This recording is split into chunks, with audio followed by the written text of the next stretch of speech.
एक बार एक हंस और हंसनी हरिद्वार के सुरम्य वातावरण से भटकते हुए उजड़े वीरान और रेगिस्तान के इलाके में आ गए।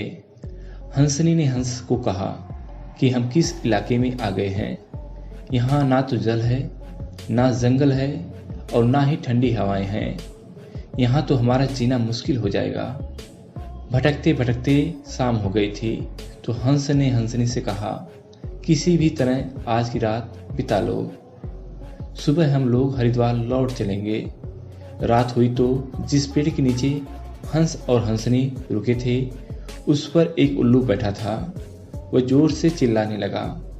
हंसनी ने हंस से कहा, अरे यहाँ तो रात में भी सो नहीं सकते, ये उल्लू कितना चिल्ला रहा है। हंस ने फिर हंसनी को समझाया, किसी तरह रात काट लो। मुझे अब समझ में आ गया है कि ये इलाका वीरान क्यों है। ऐसे उल्लू जिस इलाके में रहेंगे वो तो वीरान और उजड़ा रहेगा ही।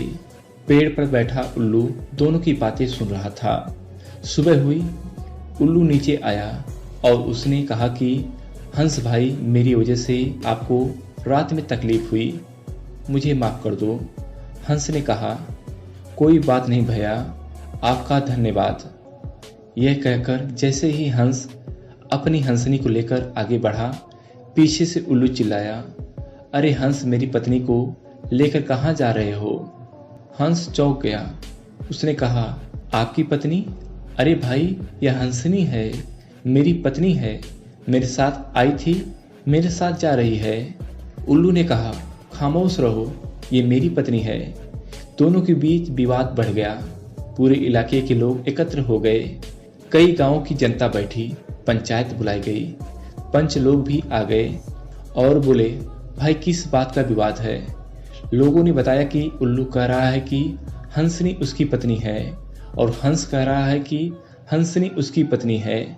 लंबी बैठक और पंचायत के बाद पंच लोग किनारे हो गए और कहा कि भाई, बात तो यह सही है कि हंसनी हंस की पत्नी है, लेकिन ये हंस और हंसनी तो अभी थोड़ी देर में इस गांव से चले जाएंगे। हमारे बीच में तो उल्लू को ही रहना है, इसलिए फैसला उल्लू के हक में ही सुनाना चाहिए। फिर पंचों ने अपना फैसला सुनाया और कहा कि सारे तथ्यों और सबूतों की जांच करने के बाद यह पंचायत इस नतीजे पर पहुंची है कि हंसनी उल्लू की पत्नी है। हंस को तत्काल गांव छोड़ने का हुक्म दिया जाता है। ये सुनते ही हंस हैरान हो गया और रोने और चीखने और चिल्लाने लगा कि पंचायत ने गलत फैसला सुनाया। उल्लू ने मेरी पत्नी ले ली। रोते चीखते जब वह आगे बढ़ने लगा तो उल्लू ने आवाज लगाई, ए मित्र हंस, रुको। हंस ने रोते हुए कहा कि भैया, अब क्या करोगे, पत्नी तो तुमने ले ही ली है, अब जान भी लोगे।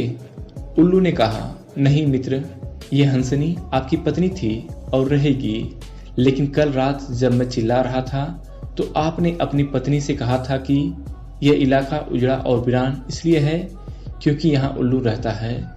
मित्र, ये इलाका उजड़ा और वीरान इसलिए नहीं है कि यहाँ उल्लू रहता है। यह इलाका उजड़ा और वीरान इसलिए है क्योंकि यहाँ ऐसे पंच रहते हैं जो उल्लुओं के हक में फैसला सुनाते हैं।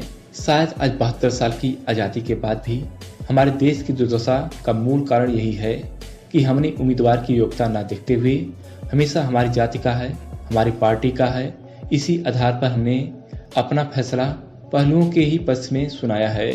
देश के बदहाली और दुर्दशा के लिए कहीं ना कहीं हम भी जिम्मेदार हैं। कहानी अच्छी लगे तो आगे भी शेयर करें। अगर आपको यह वीडियो अच्छा लगा हो, वीडियो को लाइक करें, चैनल को सब्सक्राइब करें। मिलते हैं अगले वीडियो में। धन्यवाद।